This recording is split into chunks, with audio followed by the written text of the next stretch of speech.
another world, piloted by alien intelligence. One sighting from tens of thousands made over the last 50 years on virtually every continent on the globe. Intelligent life from distant galaxies is now attempting to make open contact with the human race. And tonight, we'll show you the evidence.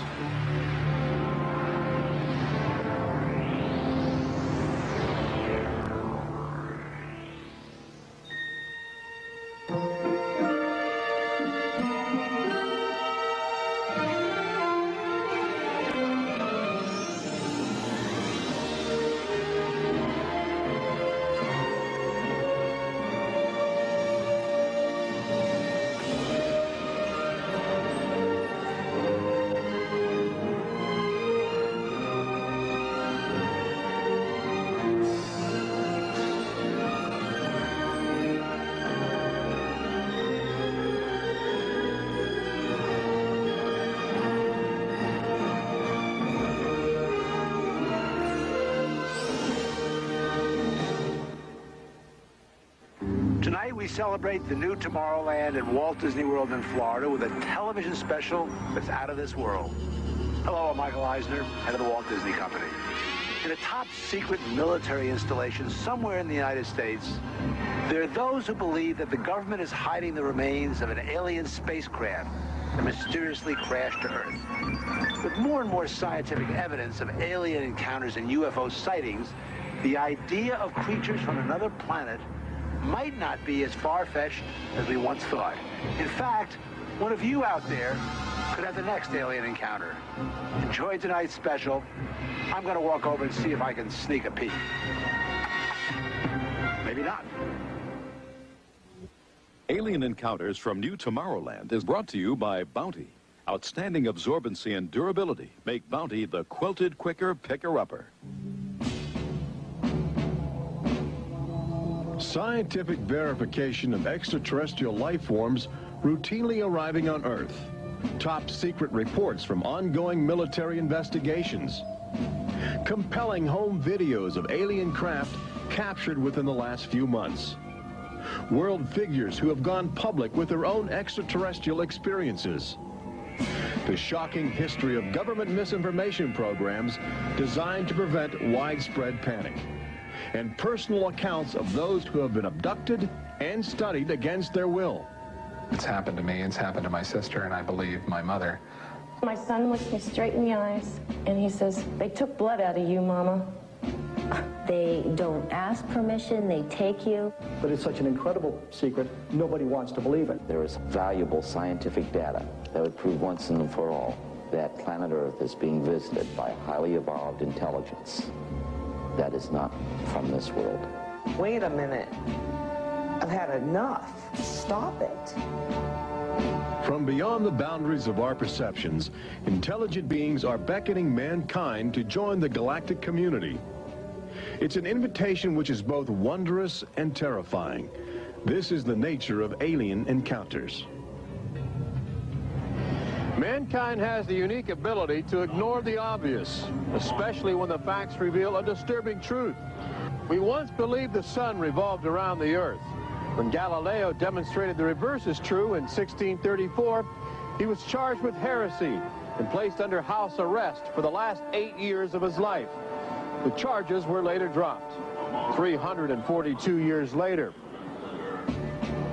Now, as we approach a new millennium, mankind is in the midst of the most profound event in history, actual contact with intelligent life from other planets.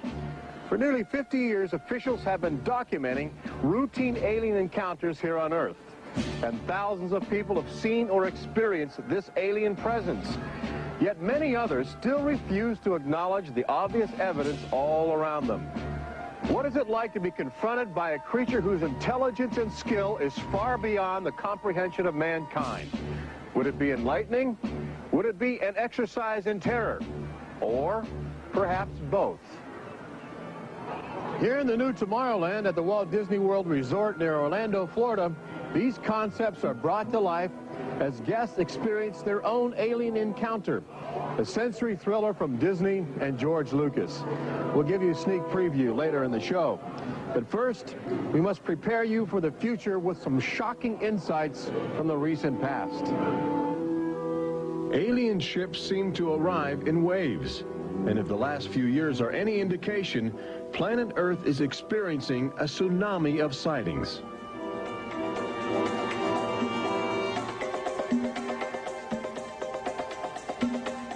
Mexico City, 1992.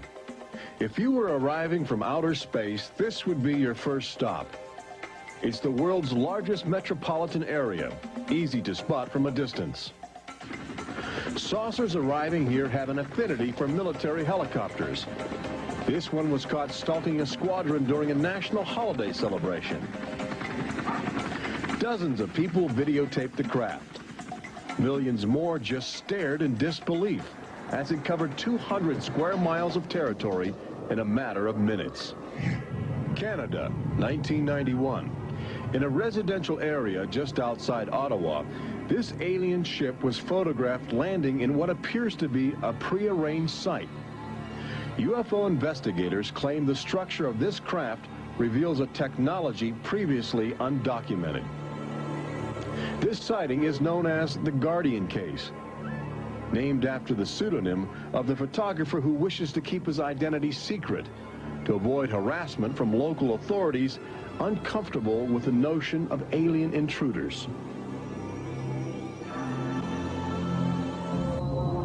For the last few months of 1994 and lately in 1995, Gulf Breeze, Florida has been ground zero for alien encounters.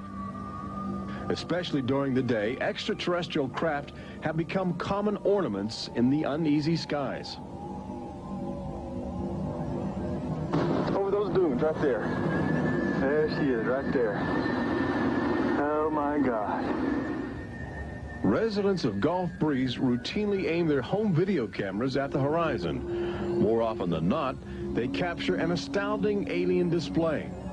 There it is. Right up there. Looks like an egg on top and an egg on the bottom. You would think these alien sightings would be front page news. So why have they received almost no national attention? The answer is simple. For governments determined to maintain their authority, extraterrestrial contact is pure dynamite. They're beings from another planet. We don't know where they come from. We don't know what they're doing here. There's nothing we can do about it. Meet Captain Kevin Randall, retired Air Force intelligence officer, now a top investigator of alien encounters. Anytime a technologically superior civilization comes in contact with a technologically inferior civilization, the technologically inferior civilization ceases to exist. Not necessarily through conquest, not necessarily through invasion, but because the technology changes the underlying social structures of that civilization and it disintegrates. Those fears are reflected in a 1960 federally funded study by the Brookings Institution, which warned that public knowledge of alien life could cause civilization to collapse. So they began a policy of covering up and hiding the information, but they also began a policy of ridiculing, so that people who really see something are afraid to come forward. This isn't right to do the ridicule. I mean, a lot of people suffer. Retired Army officer Clifford Stone certainly suffered after he began private research into the UFO phenomena while still in the service. Well, I was given a lawful order while I was in the military to back off. I refused that lawful order. That resulted in me having to go to be psychoanalyzed, which kind of backfired on my command. But I was actually given a lawful order not to write to members of Congress without first getting it approved through my command, and not to talk to members of the media.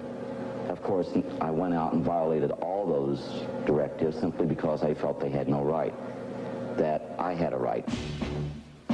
He also has determination.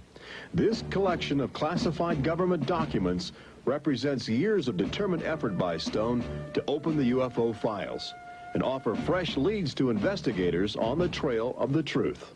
It is not surprising that this book is making top military officials very uncomfortable. I think that some of the underlying concerns they have is the impact it will have on society as a whole if the information is ever released. But why have aliens chosen to visit our small blue planet, hidden on the distant fringes of an insignificant star cluster? Well, we invited them here. When we return, what is attracting alien visitors to planet Earth? Extraterrestrials take aim on America's military. A crashed saucer becomes a top-secret bombshell. The nation's capital becomes a cosmic crossroads.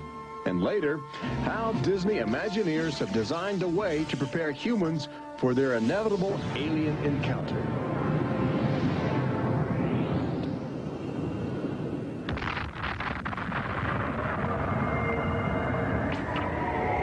And I looked, and behold, a whirlwind came out of the north, and a fire enfolding itself, and the brightness was about it.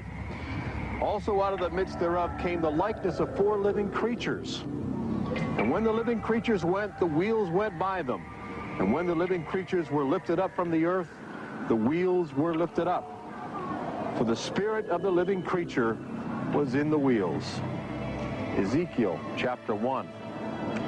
There have been reports of alien encounters throughout recorded history, often buried in the obscure poetry of mystics. But since the end of World War II, alien encounters have adopted a darker, more menacing demeanor.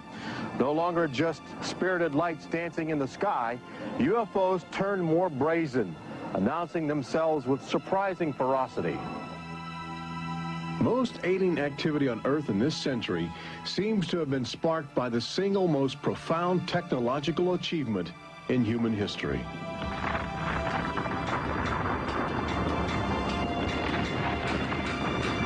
The atomic bomb did more than blow away every conventional notion of combat. It also saddled mankind with the awesome responsibility of life and death for the entire planet. But what the world didn't know in 1945 was that the atomic bomb's brilliant burst of energy would also be mankind's cosmic calling card, announcing to the universe that a technological society had evolved on a small blue planet in the backwaters of the stars. So as the world celebrated the war's end in 1945, aliens who heard man's atomic trumpet were already charting their course towards Earth, responding to our open invitation. As early as 1947, the large alien ships began to arrive, navigated by living creatures. Their advanced physics allowed them to traverse the galaxy and pierce Earth's atmosphere with amazing speed. The U.S. military immediately went on the alert against the unknown menace. Sightings were perceived as threats to the security of an America still reeling from the edgy consciousness of war.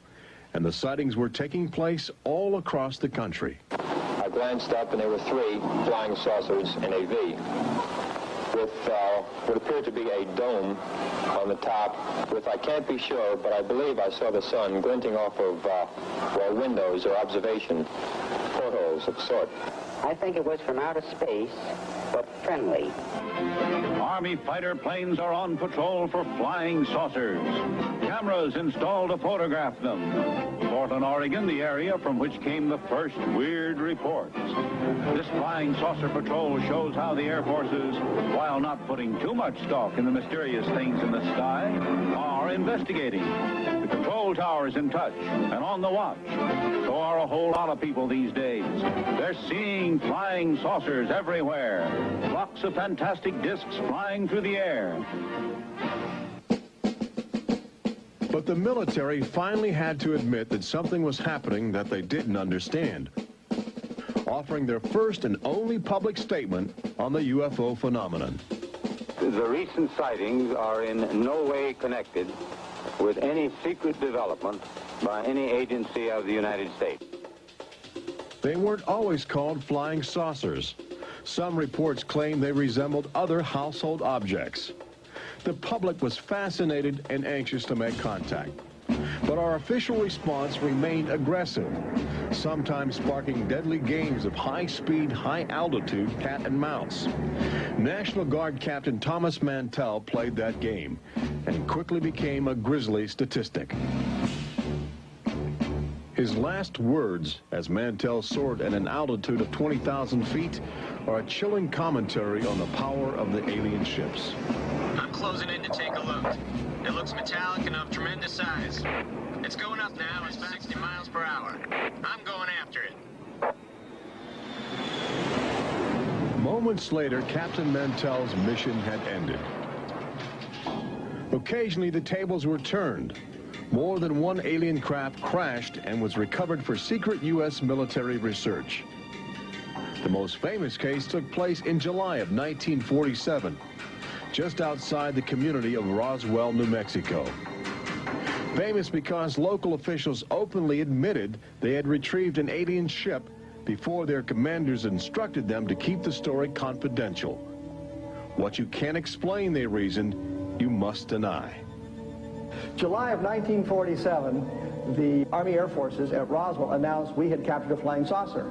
You can say our government announced in July of 1947 they had a flying saucer. 3 hours later, they announced, no, it's really a weather balloon. The officers at Roswell made a mistake. But our government has come forward and said, yes, we had a flying saucer. Then they took it back. Any one of your viewers can go back to the newspapers on July 8th, July 9th of 1947, and just front page headline after headline that the government had captured a flying saucer.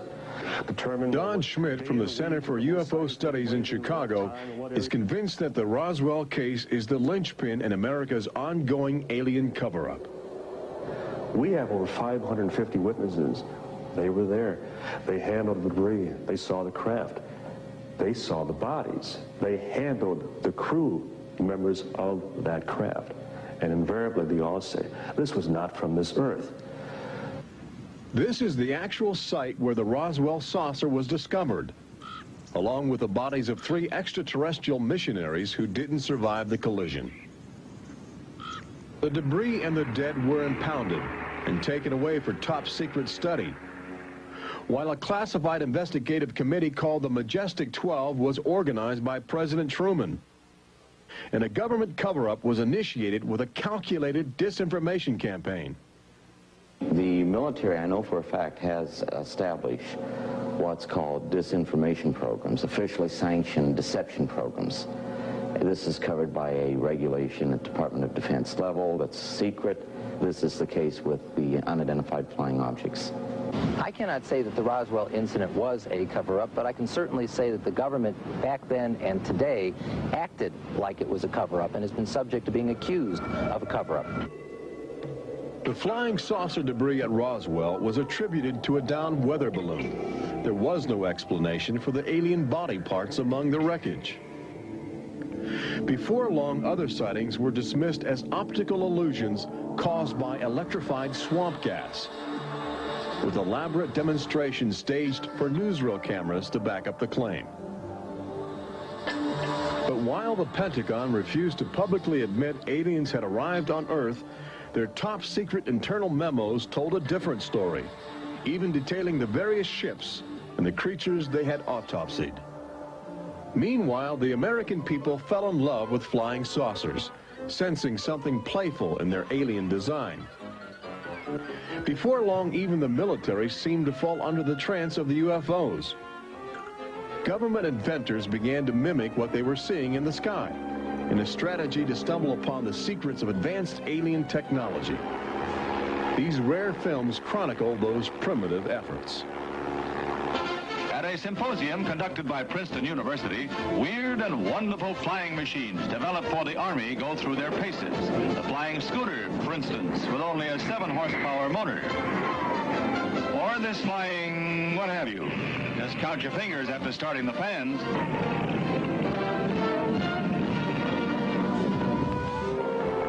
The naive attempts to copy the saucers began to look foolish, especially in July of 1952, when real alien ships were routinely buzzing over Washington, D.C., leading fighter pilots on frustrated chases lasting as long as 6 hours.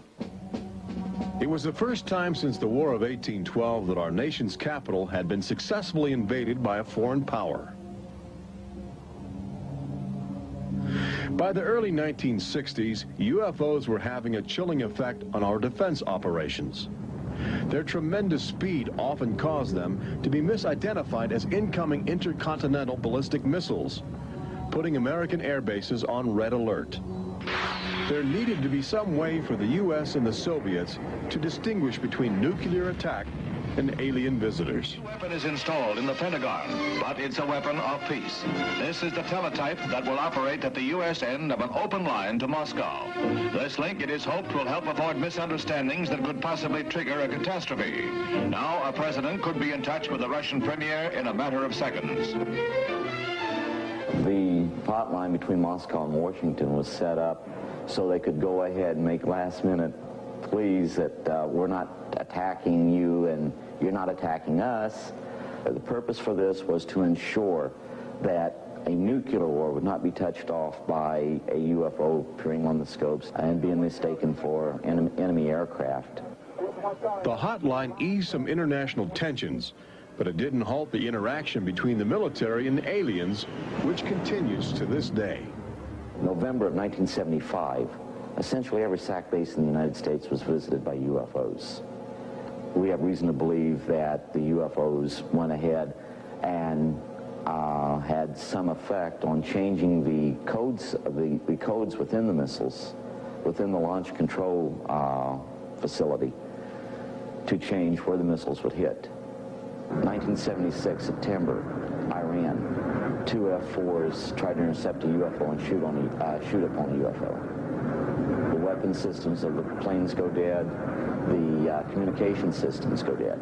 These are just 2 examples of cases which sound like they came out of science fiction, but in reality, they're from government documentation.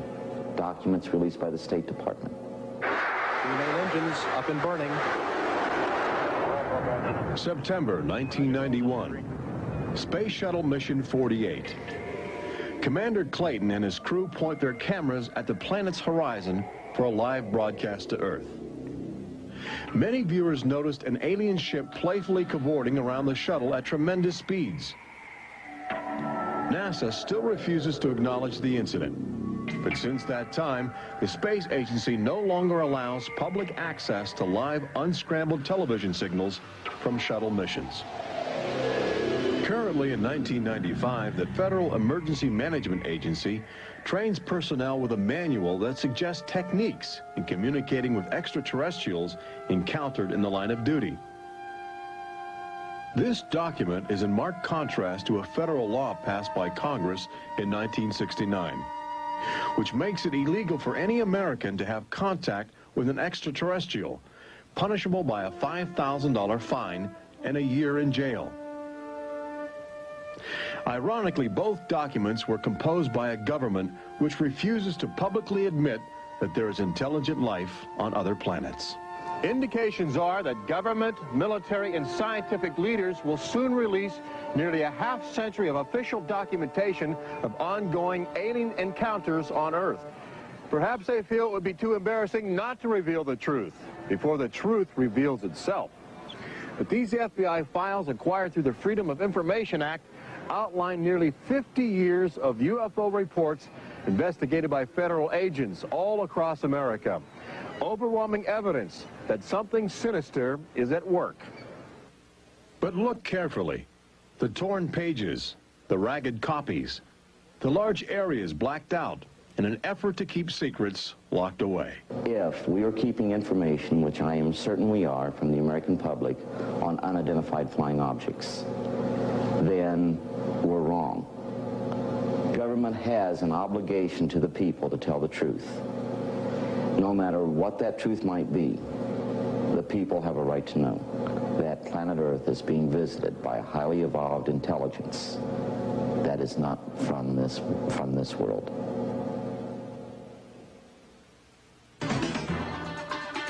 When we return, meet the people who have already experienced disturbing contact with creatures from another world. They don't ask permission, they take you. See how government is monitoring mutant life forms which have already staked their claim on planet Earth. And join Robert Urich on the fringes of the future in Walt Disney World's Magic Kingdom as Disney Imagineers prepare the public for their inevitable alien encounter. from New Tomorrowland.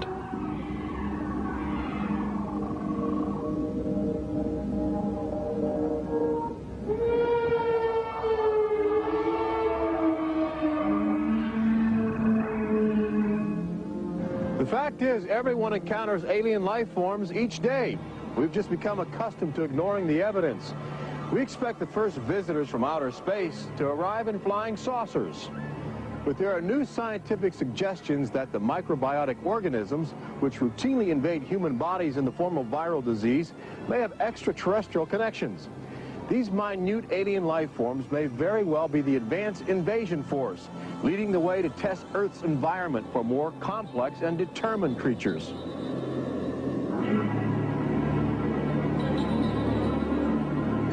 The idea is not new. Arrhenius, a Swedish chemist who died in 1927, first proposed the theory of transfermia, the notion that life is universally dispersed, possibly carried by cosmic winds across the vast expanse of the galaxy in the form of viral spores. Uncovering this mutating alien life is an ongoing government project carried out by scientific teams at NASA. They begin by collecting meteors which have landed on the barren landscape of Antarctica. Here, low temperatures preserve the alien life clinging to 4-billion-year-old cosmic debris. In a specially sealed clean room at the Johnson Space Center, these crude interstellar spaceships are carefully dissected to extract the biotic matter inside.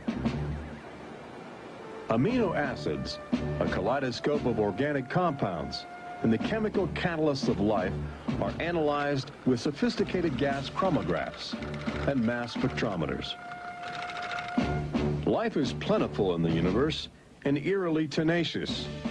Lately, scientists have found extraordinary numbers of unknown organisms which have gained a biological foothold where we once thought survival would be impossible.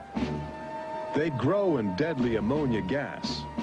They are resistant to ultraviolet radiation. They thrive inside the radioactive cooling systems of nuclear power plants. And they can even survive the vacuum of space, reanimating themselves when air and water become available. Riding inside the stone cocoon of a meteor, life can travel virtually anywhere, and a good deal of it lands on planet Earth. But just as we explore the genetic package of alien life, visitors from space are routinely examining human specimens, abducting men, women, and children in order to conduct disturbing biological experiments. Very, very few people who've had the experience are willing to talk about it publicly. There is such a kind of ridicule factor.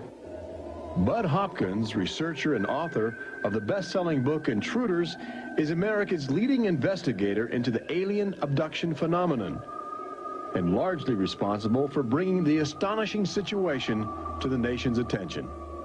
The most important thing about this, I think, in studying it is to realize that there are very distinct patterns. This is not just a box full of crazy experiences which are mutually contradictory. The patterns start this way. People are abducted first in childhood. When I go back into my memory, I don't know a day without them. And they are then re-abducted over many, many, many years. My first reaction was, oh my God, not again.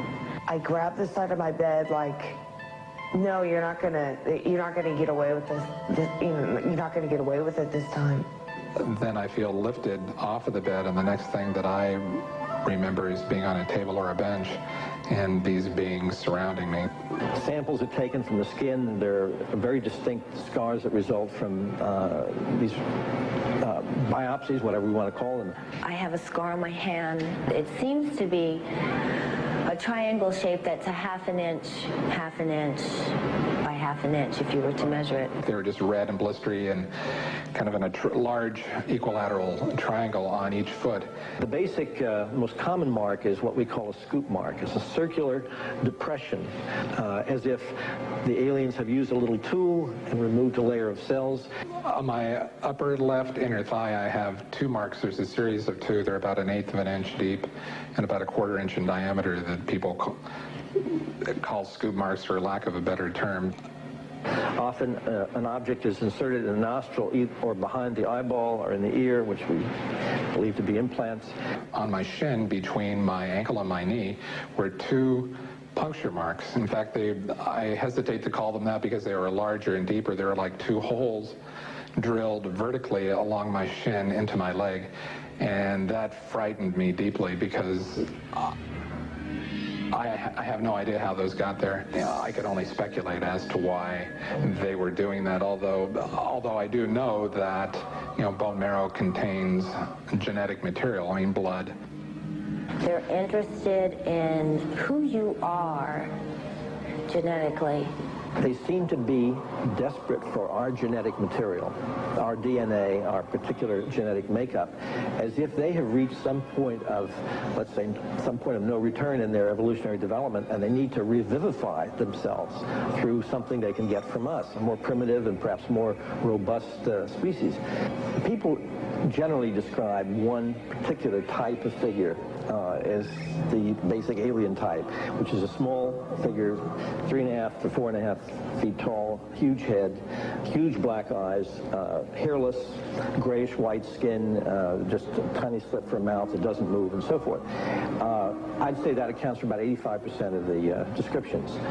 There's some that are very, they talk about the reptilian being like sexually aggressive, and then there's some that look like praying mantis that are very mean and very violent.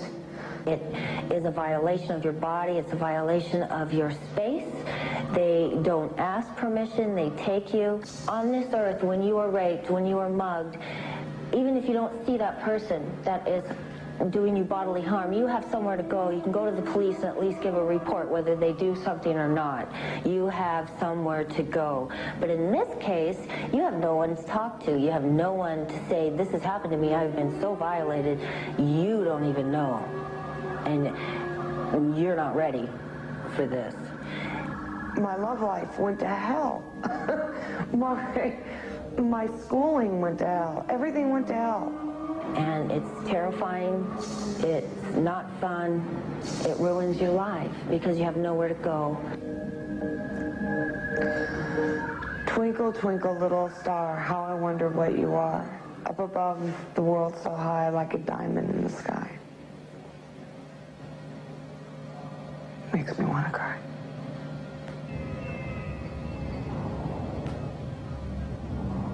Part of the trauma involved in this is our government telling us that these objects don't exist. And I seem, and other members of my family, and other people seem to have these experiences. It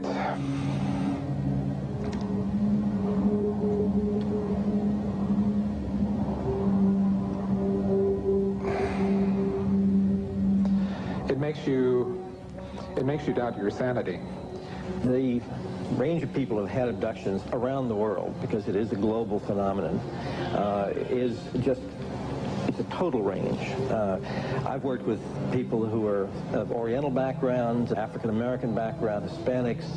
I've worked with one NASA scientist, a research scientist, who is an abductee, a police lieutenant from the South, doctors, lawyers. I mean, I've had, incidentally, 7 psychiatrists come to me because of their own personal abduction experiences. The phenomenon affects people from all walks of life. And it has a dramatic effect on families. Debbie and Terry know firsthand. Both are ongoing abductees with deep concerns about the chilling connections between aliens and their children. I thought this was mental illness. Then my son started speaking about little airmen coming into his room and taking us up, and there was even one point where he said, "They took blood out of you, Mama." He wanted guarding all the time. He wouldn't go to bed at night unless I slept with him. He was angry. And the other thing is he started setting traps. One night my husband came home from work and there's these little colored stones all over the garage. And Dale, my husband, said, "What is this for?" And he says, "Well, this is when the airmen come, they slip and fall on their butts." The interesting thing about children is a sort of innocence about their perceptions. I will present these cards of different heads, and there's Santa Claus, Batman, policeman, a clown, Ninja Turtle, an alien. What we do is to see how the child responds when we get to the alien face, and it can be extremely moving, because I've seen children just collapse when they see the drawing of the alien, crying, hugging their fathers or their mothers in terror. Well, she was 4 years old, and she was past bedwetting and all of that behavior. She was beyond that, and she'd never wet her bed. And when we moved to Banning, she started having nightmares every night and wetting her bed. And a couple of weeks ago, she had a bunch of scratches on her face, and she didn't have them when she went to bed. I said, what happened? And it was funny. The only thing I could get out of her was that she asked me, do aliens hurt you? And I went, what? And a woman told me, for instance, that her little girl, when she was first able to talk, would tell her about these nightmares of what she called the bugs coming in the room. And they were big bugs with big eyes. And again, there were some physical marks, all the surrounding evidence suggesting abductions. At one point, the mother, a few years later, was getting out of the car with her daughter at a shopping mall, and the Goodyear blimp was coming over. And the little child said, Mommy, look, don't you remember when you and I were up in that thing with the bugs? The last time I had a session, in that session I actually saw Lexi being escorted by two small grays. And it was very upsetting to me. I could not handle the fact that my daughter was being subjected to something that I had no control over. And when I think you have no control over something, that you're so helpless, it's like your child's drowning or something, and you can't save them. I feel like I'm going to go crazy because there isn't anything I could do for my son. I know. One of the most interesting things, too, from a child's point of view, has to do with the fact that communication is telepathic. One little boy drew on some drawings he'd made for me of the aliens. He put on the side of the head, each alien head, a gigantic ear, just one. And his mother said, what's that? And he said, well, Mommy, I know they don't have ears, but I put that there because, you know, they can hear everything you're thinking. When we return, Robert Urich takes you to the new Tomorrowland in Walt Disney World's Magic Kingdom, where Disney Imagineers are creating extraterrestrial excitement, preparing the public for cosmic contact with a virtual alien encounter.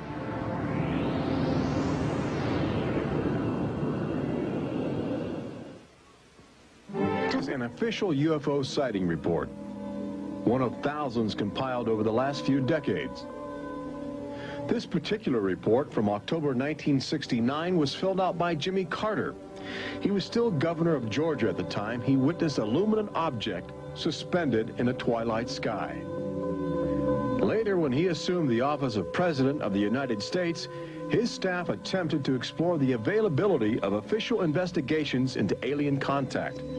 As this internal government memo illustrates, there are some security secrets outside the jurisdiction of the White House.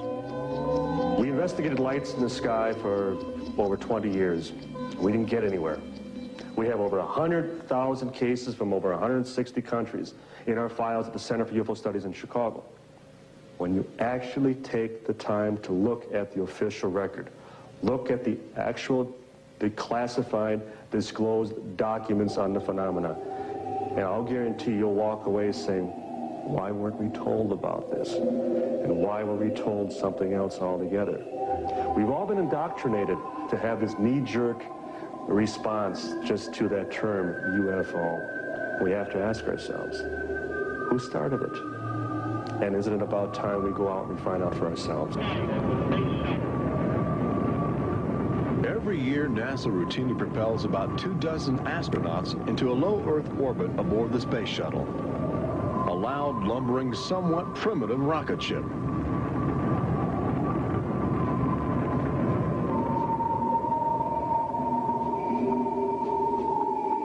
But most most Americans will likely explore outer space aboard crafts of alien origin. Statistics indicate a greater probability that you will experience extraterrestrial contact in the next 5 years than the chances that you will win a state lottery. But how do you prepare for such an extraordinary event? Here in the new Tomorrowland at Disney World, scientists and Disney engineers have brought to life a possible scenario that helps acclimate the public to their inevitable alien encounter. Welcome to the new Tomorrowland Convention Center in the Magic Kingdom, where humans can enjoy their first taste of the future, as well as advanced extraterrestrial technology, and begin to understand the disturbing facets of alien intelligence. Access Technologies, an interplanetary manufacturing and marketing conglomerate, is one of the first alien firms to take advantage of this showcase facility in new Tomorrowland, introducing humans to technology which promises to seize the future. Today, guests are exploring the concept of teleportation, the ability to transmit solid matter or living creatures across the endless void of space. Inside this chamber, at the extraterrestrial alien encounter attraction, cosmic representatives will demonstrate the secrets of a brave new world. Utilizing the ominous device, two very different life forms will make contact via the teleportation process. Unfortunately, high technology can backfire if operated by careless hands. As the seat restraints lock into place and the power generators are activated by anxious extraterrestrials, these happy humans are about to discover a disturbing truth. When science fiction becomes science fact, the results could be terrifying.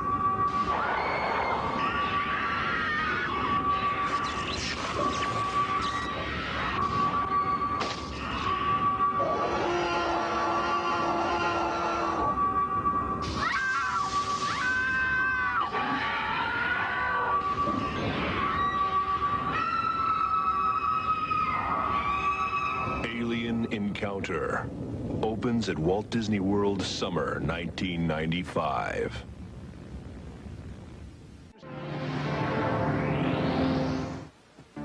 Planet Earth has always been a laboratory for alien life forms which can drop in from space or slowly mutate into bizarre fleshy organisms at our feet. Understanding the nature of these strange creatures from above and below is the greatest challenge of our age. We now know that our future, indeed the future of Earth itself, rests in the balance of the solid and the ethereal, of common sense and the irrational, in our relationship with alien life as grotesque as a fungus or as glorious as the heavens.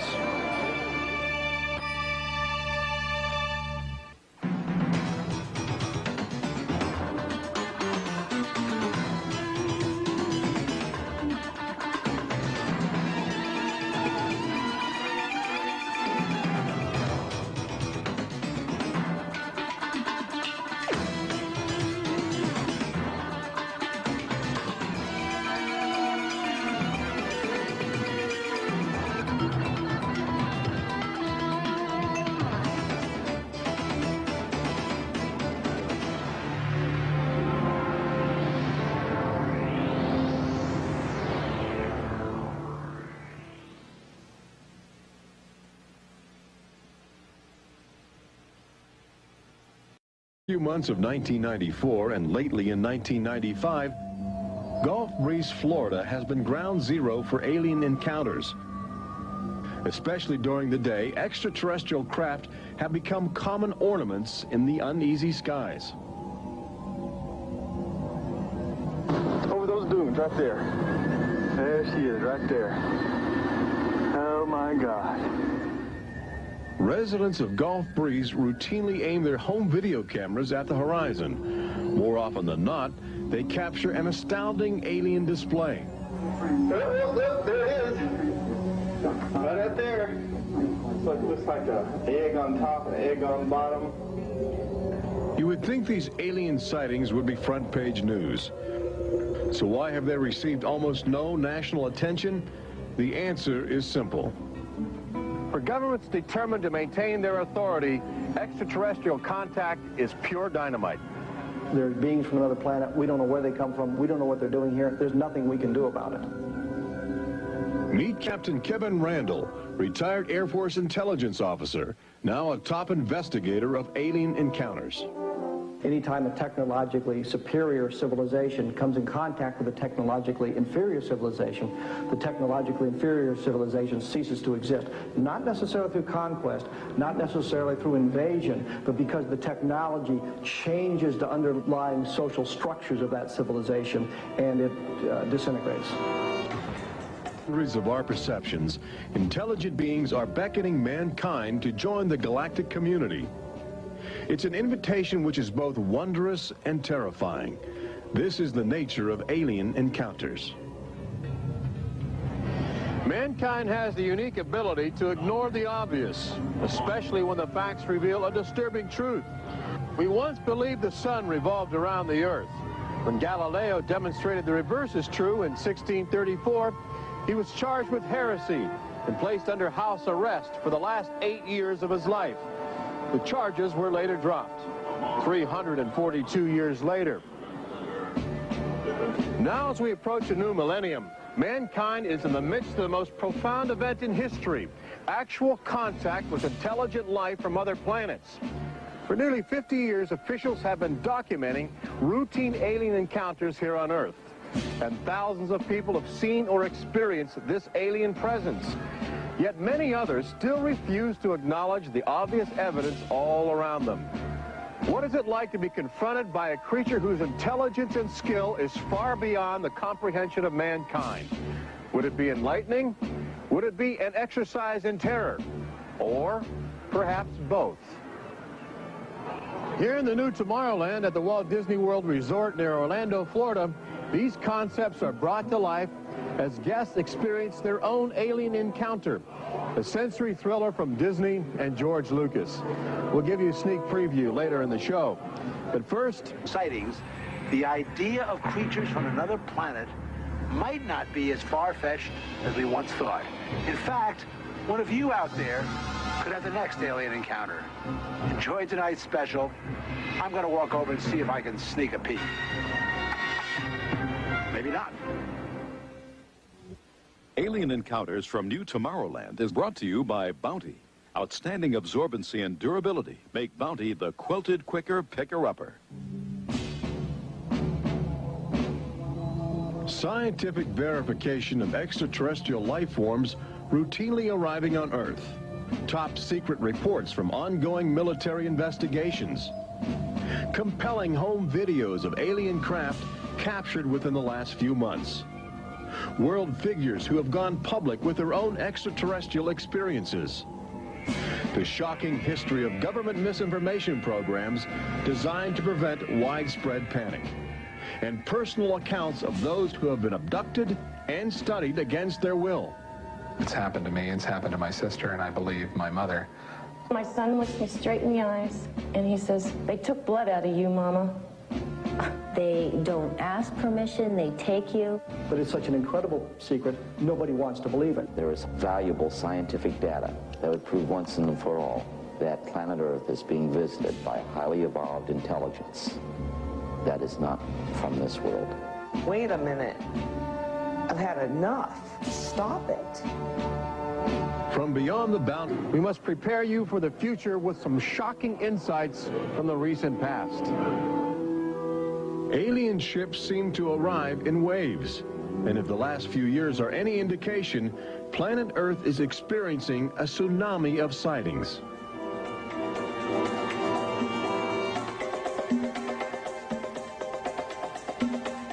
Mexico City, 1992. If you were arriving from outer space, this would be your first stop. It's the world's largest metropolitan area, easy to spot from a distance. Saucers arriving here have an affinity for military helicopters. This one was caught stalking a squadron during a national holiday celebration. Dozens of people videotaped the craft. Millions more just stared in disbelief as it covered 200 square miles of territory in a matter of minutes. Canada, 1991. In a residential area just outside Ottawa, this alien ship was photographed landing in what appears to be a prearranged site. UFO investigators claim the structure of this craft reveals a technology previously undocumented. This sighting is known as the Guardian case, named after the pseudonym of the photographer who wishes to keep his identity secret to avoid harassment from local authorities uncomfortable with the notion of alien intruders. For the last few from another world, piloted by alien intelligence, one sighting from tens of thousands made over the last 50 years on virtually every continent on the globe. Intelligent life from distant galaxies is now attempting to make open contact with the human race. And tonight, we'll show you the evidence.